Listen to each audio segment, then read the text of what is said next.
while Slobodan is connecting his machine and everything, I will say a few words to also introduce him. So he is one of the most active people in the tech community in Serbia. He's organizing different meetups and and he's part of many conferences in Belgrade. We met him also in Niš a couple of months ago. He's right now focusing a lot on serverless. And actually I received a joke a few hours earlier. Why are you wearing a fearless t-shirt? Is it because of the Slobodan's serverless talk? So one other cool, interesting thing is actually he published a book. It's called Serverless Applications with Node.js. And as you can see, there is a beautiful woman in a museum. So if you're actually curious about the book, you can reach out to Slobodan afterwards. And we're almost ready, I think. First. So, how is it, guys? Are you enjoying the event so far? Round of applause.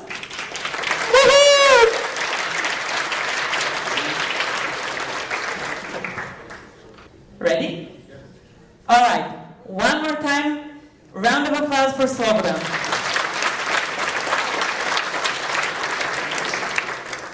Can you hear me? Yes. Okay, perfect.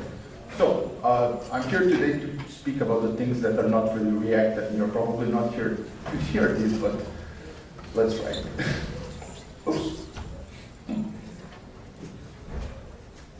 So, whenever you prepare a presentation, it takes a lot of time for you to prepare slides, maybe test your presentation and things like that, but it's not, everything is not done.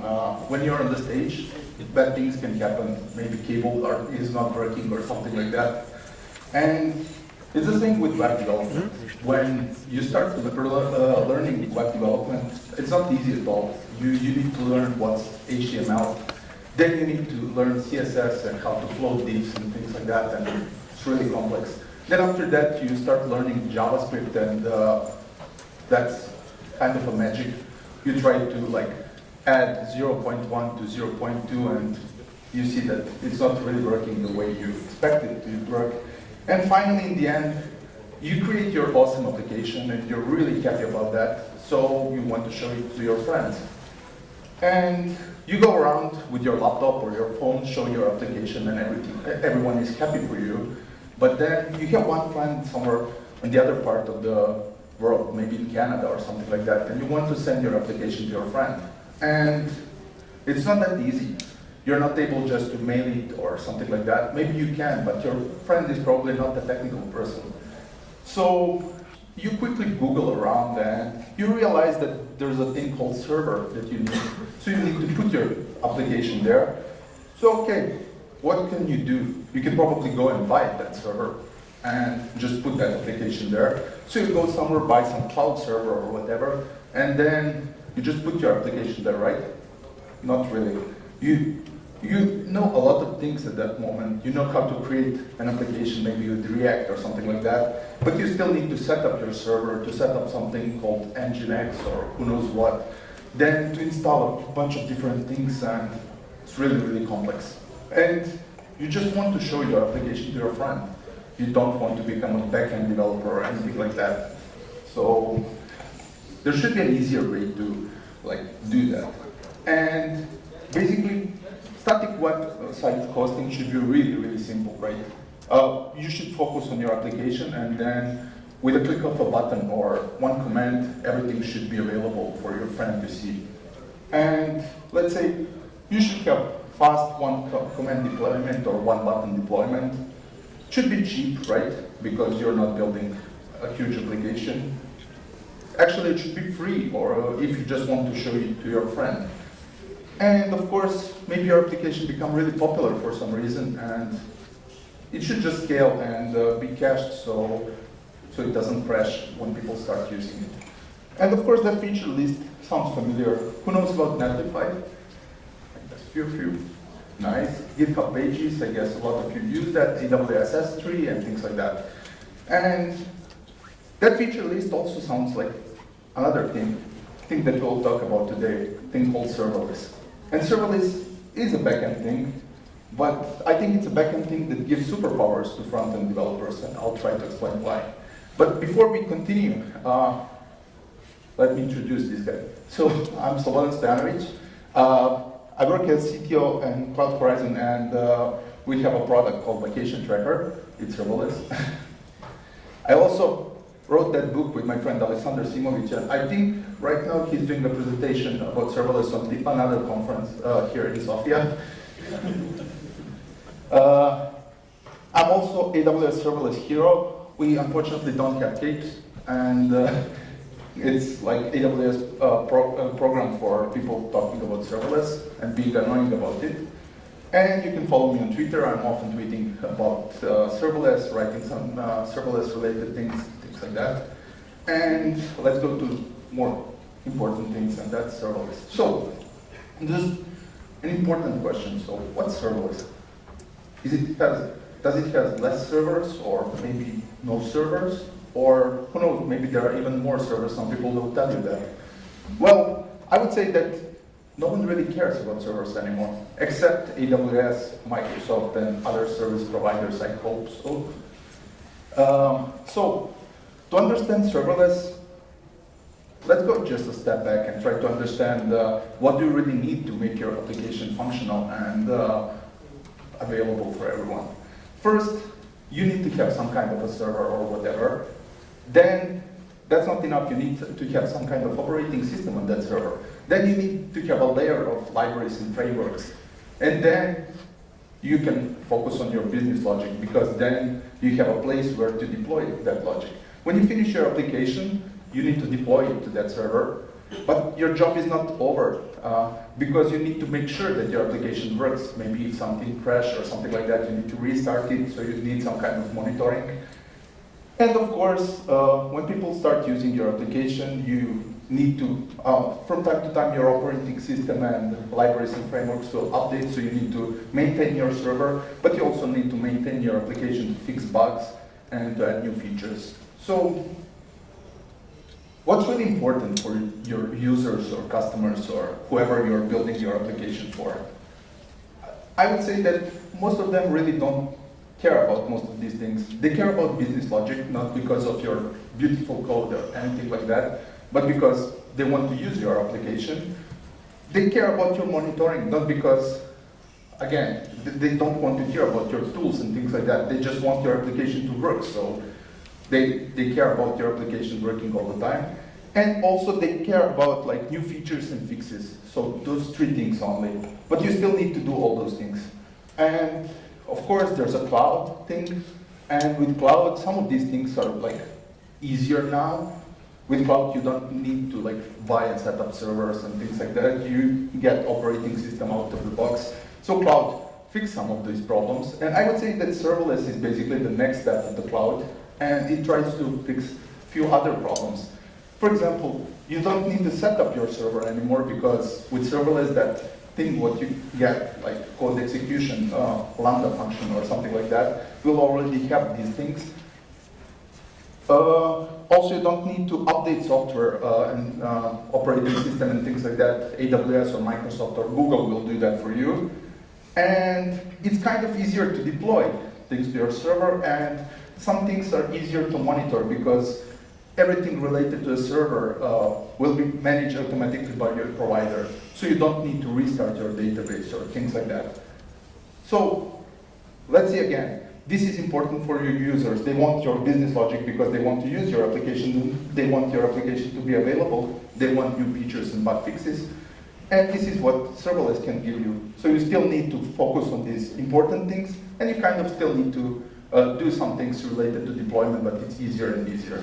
Which of course gives you some ideas, and you can probably use that for your future application or something like that. But many people will ask really important question. Why is it called serverless? Because there are servers, right? Well, my friend Goj Bajic gave the best explanation ever.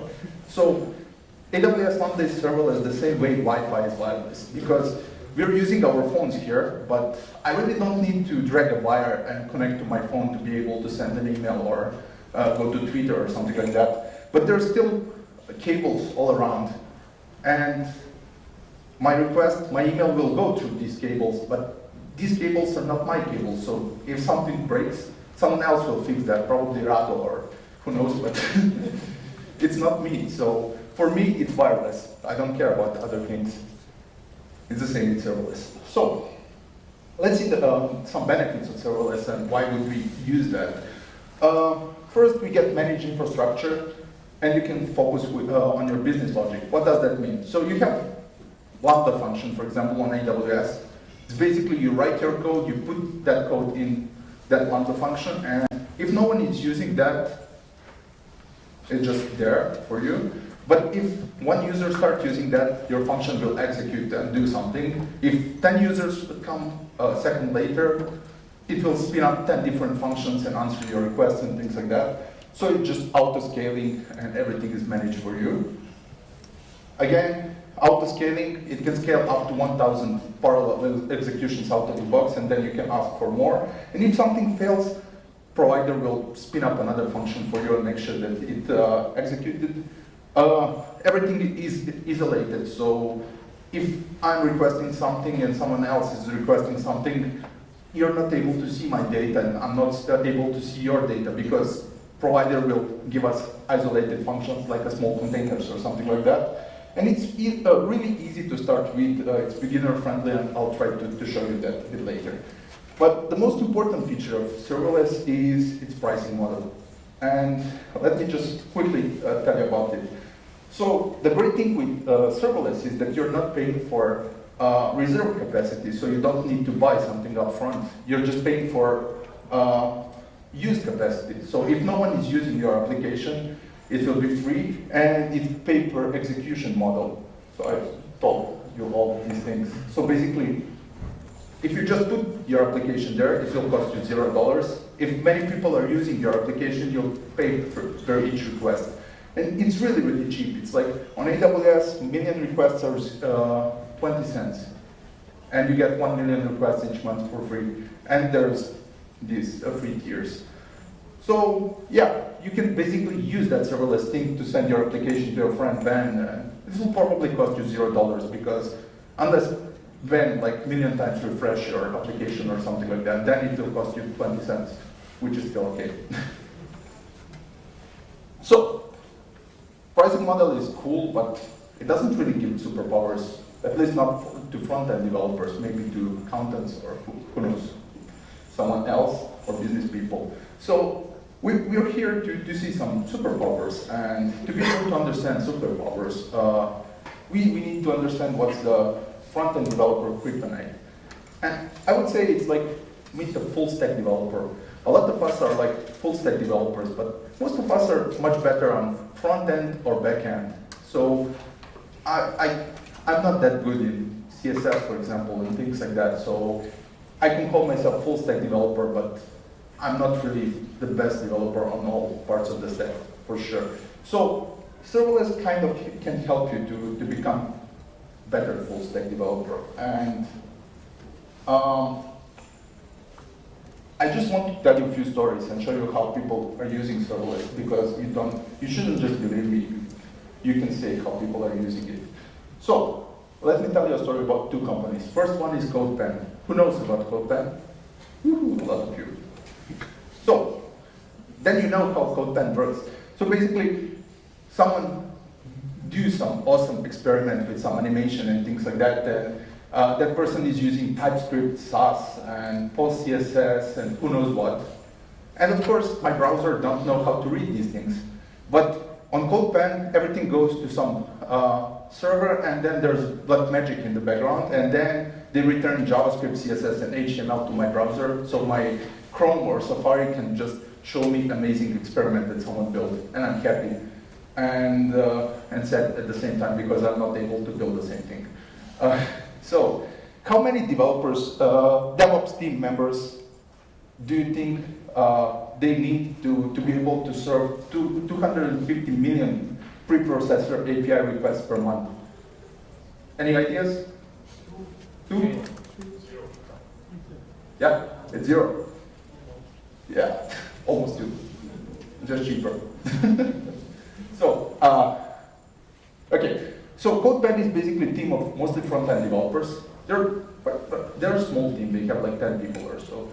And they have just one person that is strong with DevOps. And they have Ruby on Rails on their backend, and they have a bunch of preprocessors that need full isolation. Because people can be creative, so even some Sass fancy animation with CSS can harm other things because you can run some functions through Sass and less. So you basically need containers and things like that to be sure that someone is not doing something on the server that shouldn't be done. And in week, they have 200,000 requests per hour, so it's a lot of requests. And they never know when these peaks will happen, because maybe I'll do some experiment and it's not that popular, but someone sees that and tweet about that, and then a lot of users click on that link and see my experiment, so they have unexpected peak, and then after that maybe they have downtime and things like that. So initial version of their website works something like this. You have your browser, it's connected to their application, which is it's Ruby on Rails. It has some database, and it also has another server that has all those preprocessors. But the thing with this was, if some preprocessor fails or someone do something creative with it, it can affect other things and everything can crash. They need to maintain this website, this server, they need to scale it.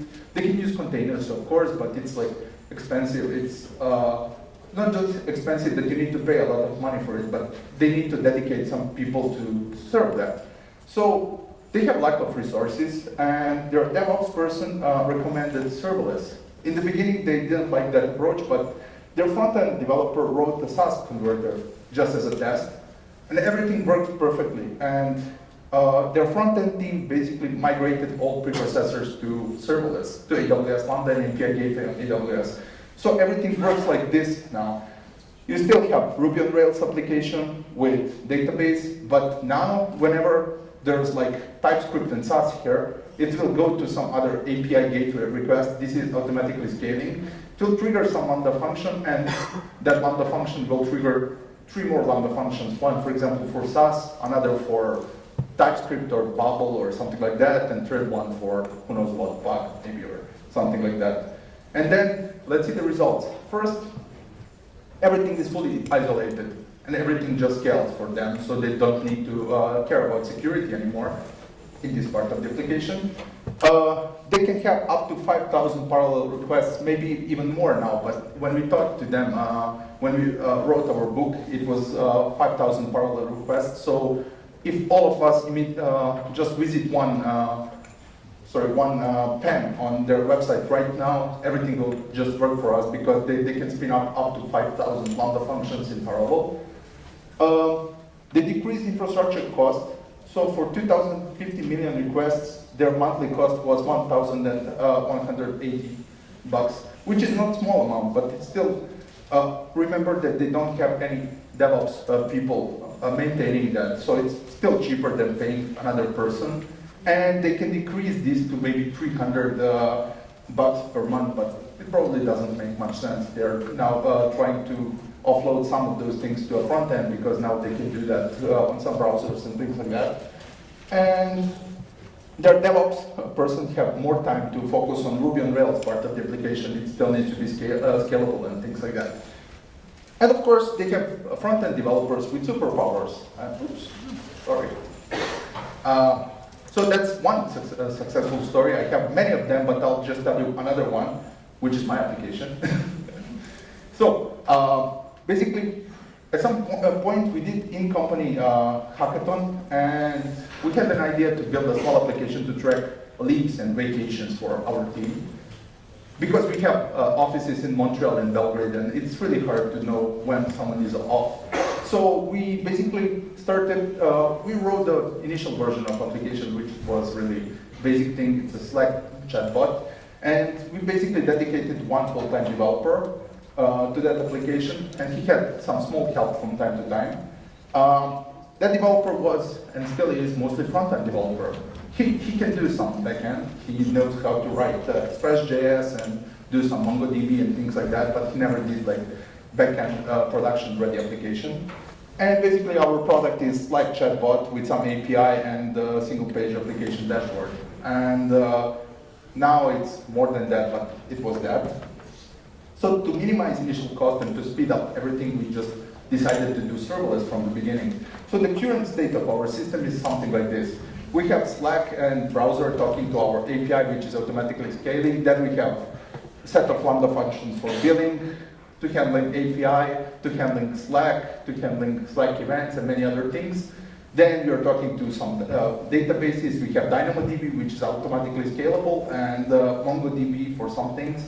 Our application talks to Stripe, sends some like cron job notifications, and our website is also like kind of serverless because this is S3, which is automatically scaling, and CloudFront, which is a CDN.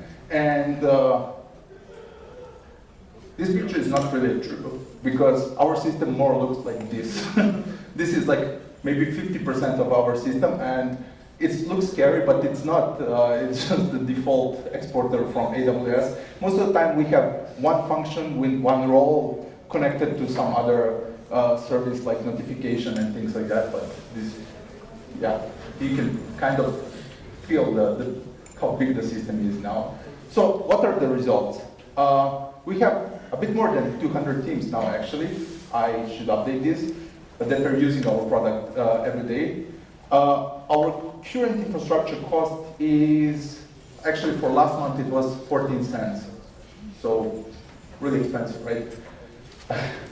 We have really fast development cycles because everything is isolated in different functions, and we can refactor things quite easy because we're using hexagonal architecture. So if we just continue keeping the same interface with other services, we can change different functions relatively easy.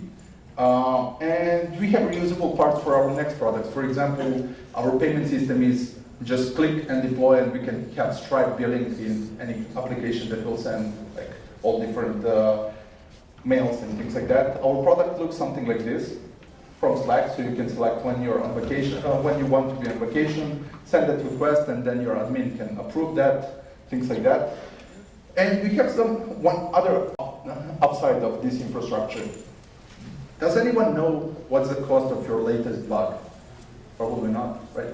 Unless it's really, really expensive.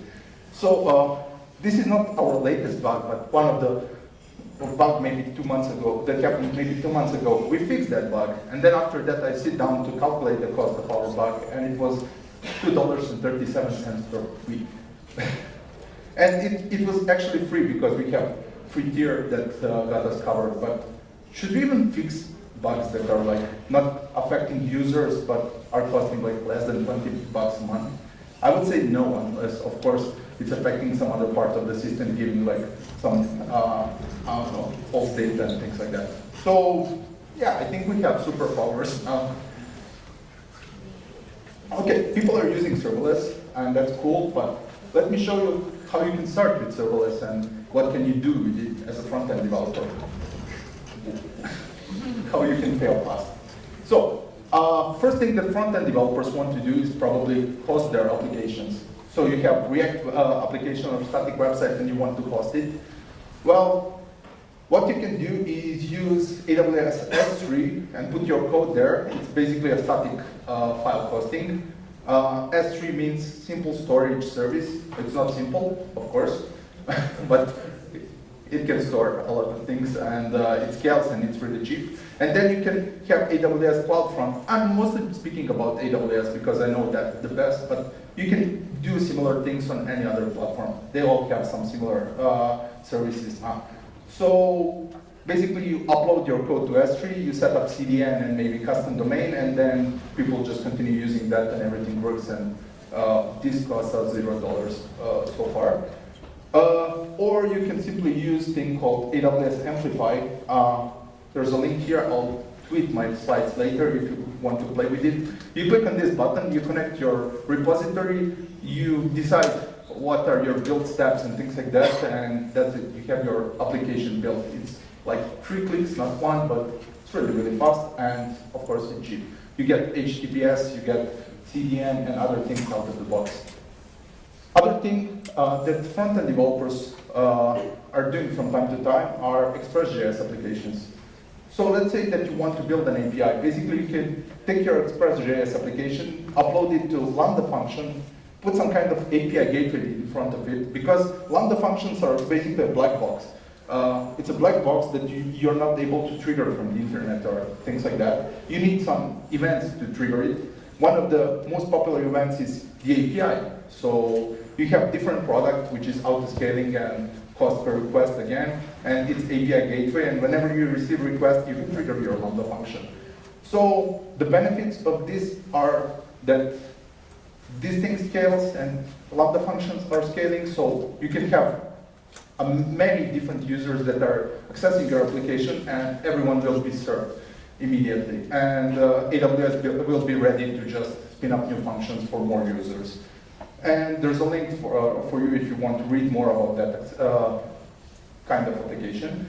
But this is not perfect because, as I said, API gateway is something that receives your HTTP requests. But you know, Express.js application has its own API. So basically, inside Lambda function, you have another HTTP request, which it's okay, but it's not perfect because you have additional few milliseconds that you will waste. And you can build a better API. And the better API would be something like this.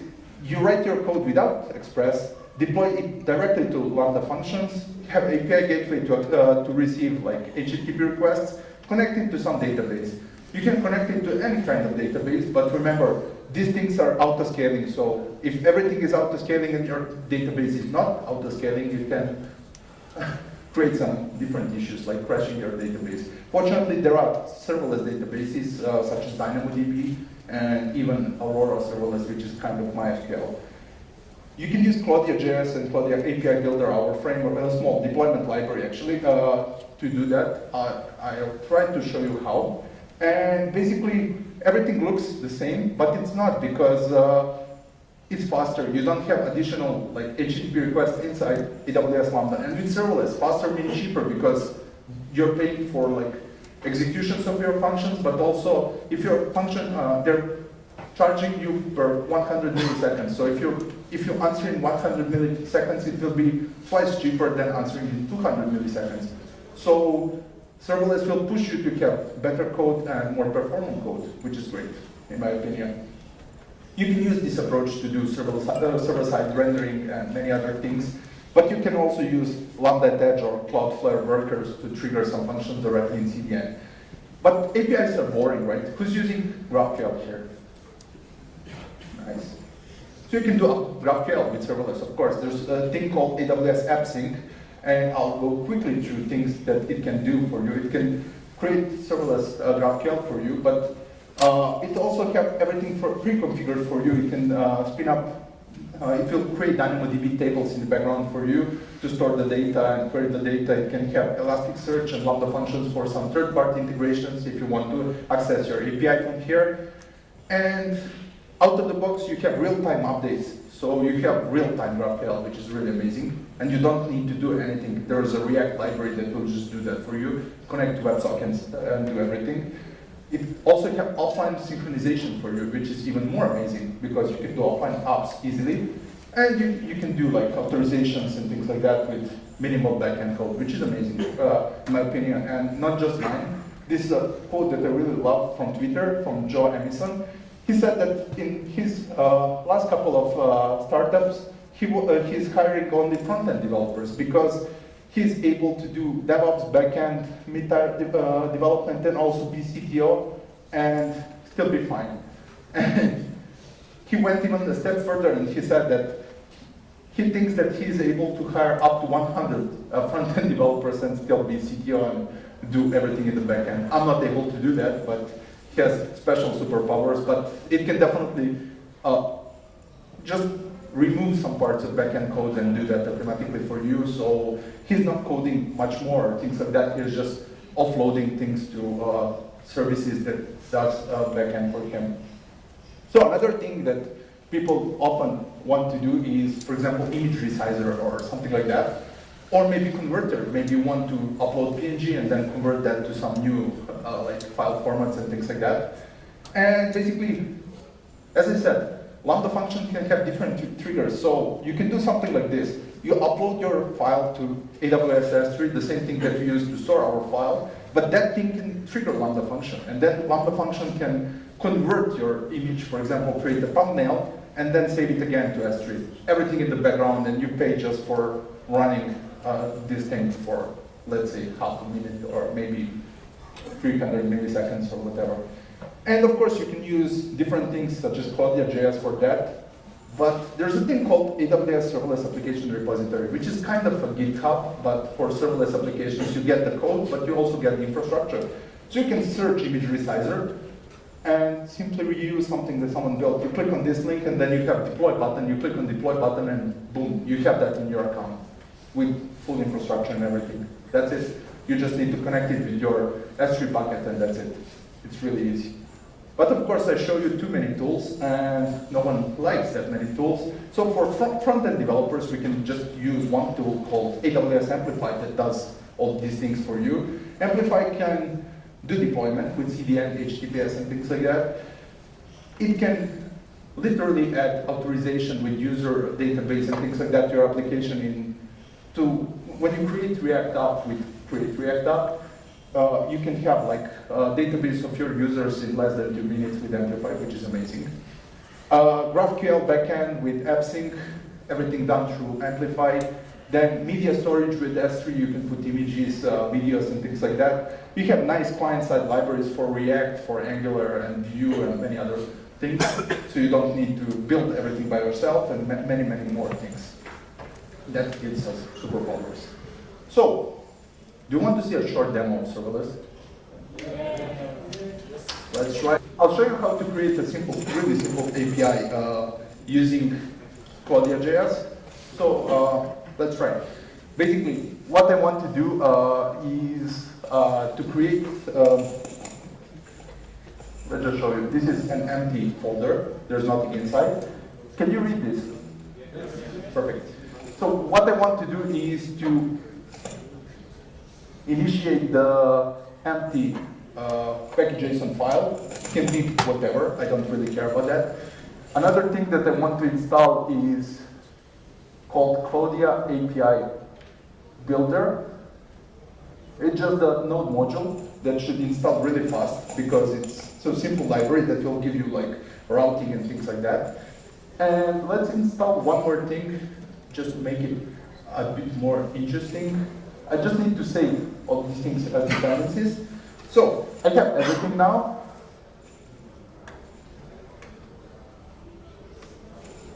This will probably fail. So I want to create API.js file. Sorry for my microphone, I'm just moving too much. Okay, so I want to require that API builder thing. New Mac keyboard, as you can see.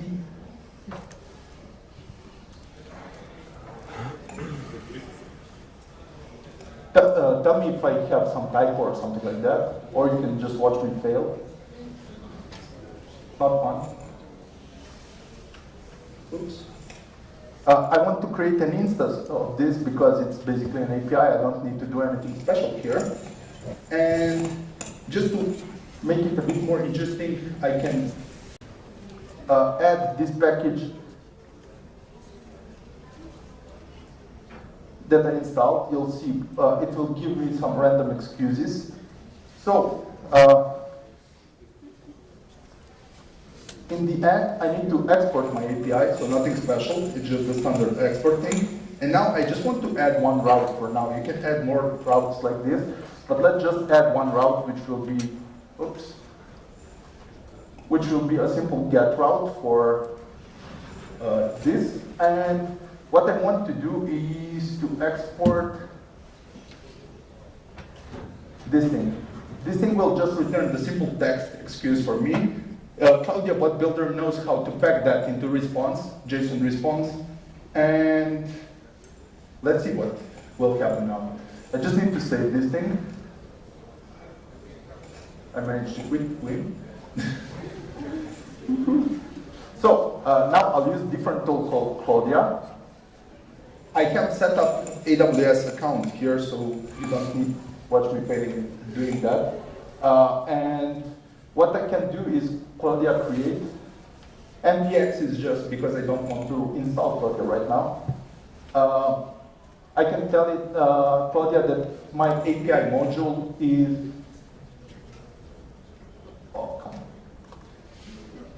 is API.js, but Claudia knows .js, so I don't need to type that. And finally, I can set up some region here, and I can use Frankfurt, which is EU Central 1, and hit enter, and hopefully if I didn't done anything wrong, I did. Oh, maybe I should connect to internet, that's true. That can be helpful. It's serverless, not internetless.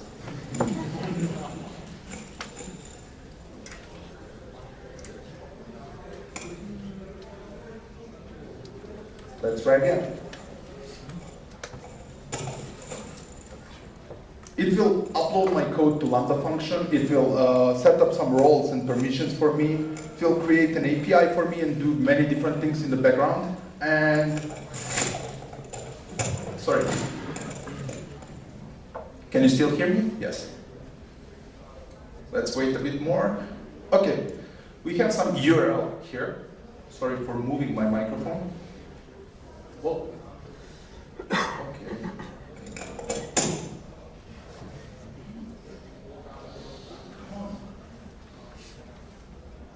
Okay, finally. And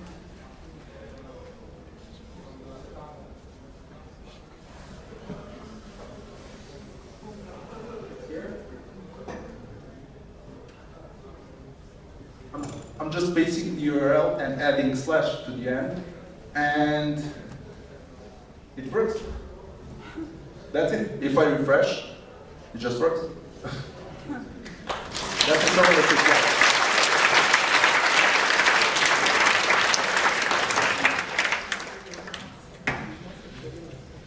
Okay, so that's demo. This is like a backup slide for demo failing. It didn't really fail completely, so it's okay. So here are some links to the things that I mentioned. AWS Amplify, Claudia.js, Vacation Tracker. I'll just tweet the link so you don't need to take a photo of this, sorry. You can follow me on Twitter. There's my Twitter link here. So let's do a really quick summary. So serverless is easy to start with. Go and play with it, and don't worry if you make some errors, it will just automatically scale them. So you will have more errors, which is cool. You don't need to know how to maintain servers and do boring things. Someone else will do that for you. You pay per usage, so your experiments will be free and other things will be cheap. And you can deploy single-page apps, APIs, GraphQL in minutes, and it will give you superpowers. That's it. The only thing that I want to tell you in the end is my book. There's a promo code for the book if you want to buy it. I guess I have 2-3 free ebook copies, and I don't know how to do that. If you come to me and ask the question after the talk, I'll give a few ebooks for you. And the book is basically showing you how to build a serverless application from scratch. You just need to know basic JavaScript and Node.js, and that's it. Thank you very much.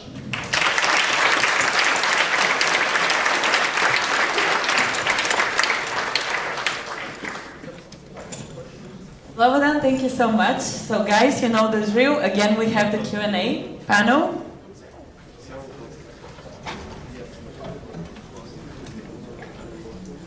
Actually, this talk was quite interesting. I'm not a developer, as I already mentioned, but I used to be a product owner. And once I had to speak with this hardcore technical backend guy, and he suddenly decided after a career of, I don't know, 15 years to switch to frontend. And to me, that was like, why are you doing this? And he said, basically, if you actually follow the development of everything, the complexity moves more and more to the front end, and the expectations that the user have and so on, and there are so many solutions for the backend that are useless. So I guess it's kind of relevant to that. All right, guys, here's your mic. So, because I'm the first one asking the question, I'll actually win the, right? So. I'm kidding, I'll give it. Don't joke. That's mine. Come on. You can share it. It's not auto-scaling, but yeah. By the way, the funny thing is last year, Krasi actually was just got his book released on the conference. So 2 years in a row we have books here. Yay for meeting! Okay, so my first question is, where is the Claudia name coming from? From the clouds. From, I have no idea. It's like is someone just the name. girlfriend or something? No, maybe someone's girlfriend. But I think that's Okay. So I actually tried serverless recently, and I noticed that there's some mind shift that people should do. Do you see people having problems with this? Because if you build servers using expressions, for example, this is quite different. Yeah, of course, there's a learning curve. You need to learn a lot of new services and things like that. So we try to build Cloudia in a way that helps you to start with serverless and to learn basic things easily and then continue learning more complex things. Can you still hear me? Yeah, okay. So yeah, there's a lot of new things that you need to learn and take some time. Feel free to message me if you have some issues with serverless. I'll try to help. But yeah, after some time, when you learn all those new services, everything is much easier and faster. I'm saying that because that was my experience.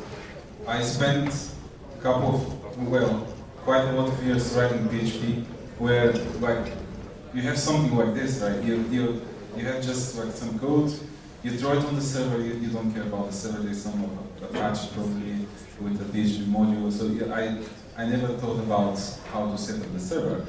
And then when I jumped to the JavaScript land, I had to build my own server. I literally run the server. I say, here's the server listening to this port, here are the requests and everything.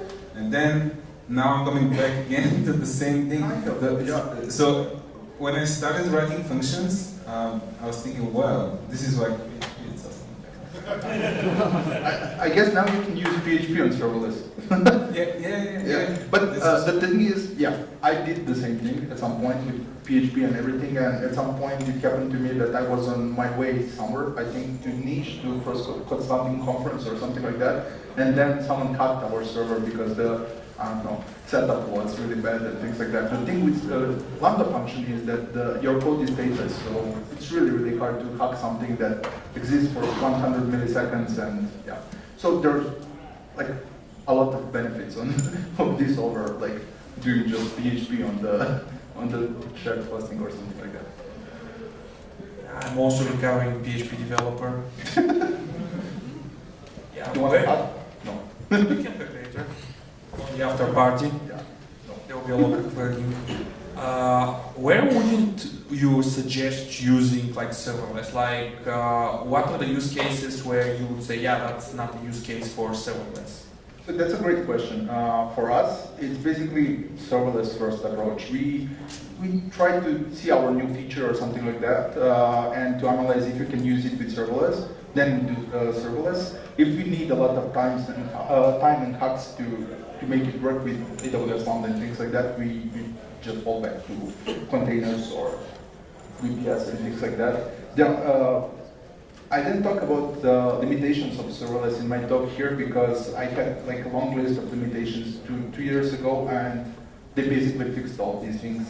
It was yeah, they're just updating the things really fast. So it was, I don't know, compliance things. They have compliance. They have SLA now. They have longer function execution. They have many other things that were pain points of serverless. So I can tell you some things that are hard now, but I'm pretty sure in a few months it will not be hard at all because they will fix that. The great thing with serverless is if you go there and misuse something and do some crazy things, at some point a lot of users will continue doing the same thing if you blog about that, and at some point AWS will just make that a good practice. So It's Yeah. like we are affecting the platform in some way. Yeah, Twitter-driven complaining on Twitter-driven Yes. developer.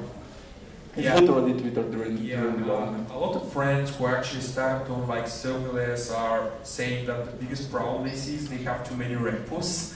And can you tell? Yeah, we basically use monorepo for everything. So our vacation tracker application is now one YAML file that explains our infrastructure and everything.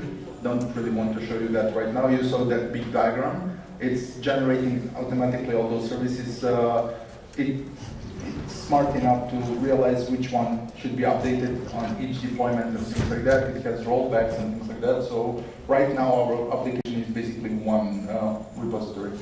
So basically when you're deploying your application, it's always, every service is on like master. Like when you say, okay, I deploy it.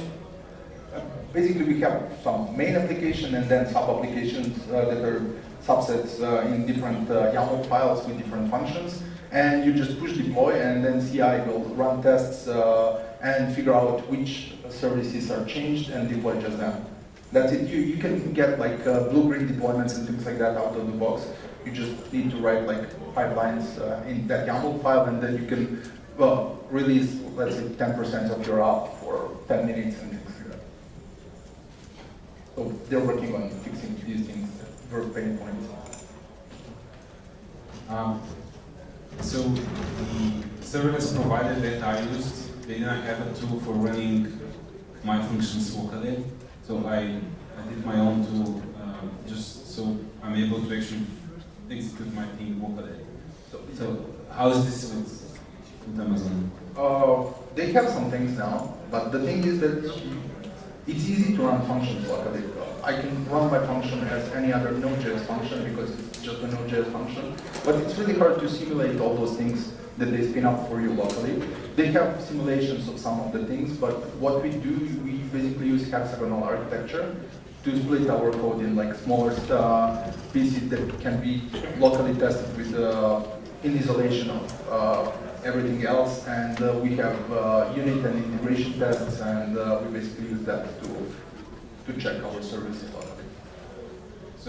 Sorry, one more thing. The great thing with serverless is that we have one environment per each developer and QA person because it's not costing us anything. It's like one command to deploy another another environment, and they can do whatever they want.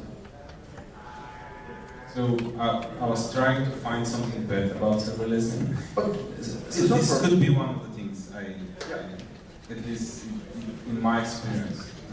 Because I guess if you have a really complex function doing a lot of stuff, and you use something from the infrastructure of Amazon, you can't fully replicate this locally, right?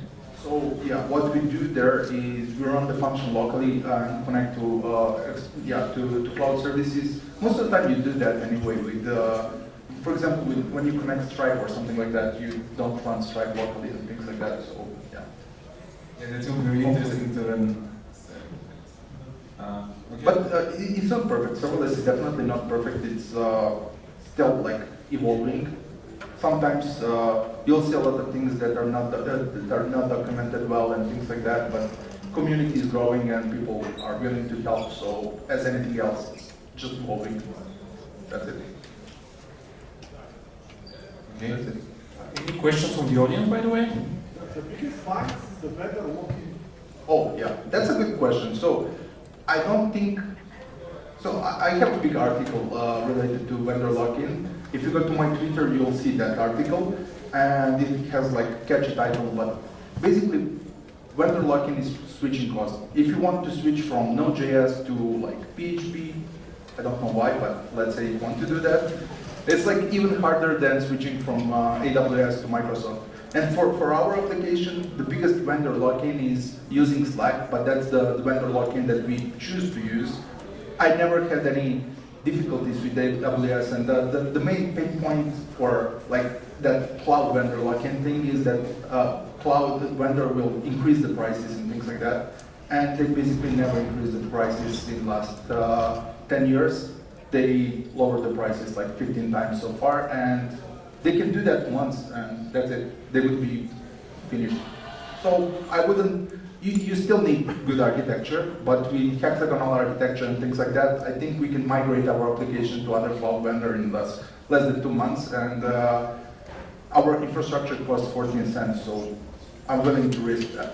So. And also, like there's like company like Zeit, which are like trying to abstract different cloud providers, so you use them, and they're like a proxy to you. So there will be companies that handle that. Of course, but I would love to, everyone is talking about vendor lock-in in the cloud, but there's no really big examples of someone that really did that for some special reason. Maybe sometimes people use different technologies that were not ready at that moment and things like that. For example, you remember that Facebook complained about HTML5 in 2013 or something like that, but now they use React Native, it's still a JavaScript application. They came back. Any other questions? Or questions? Oh, do you want the book? Oh, Okay. He doesn't read much. find it in the internet, find it. That's true. Yeah, I was going to end the panel anyway because I guess we have to go with the next speaker. So let's thank you. Thank you. Actually, we have like a coffee break.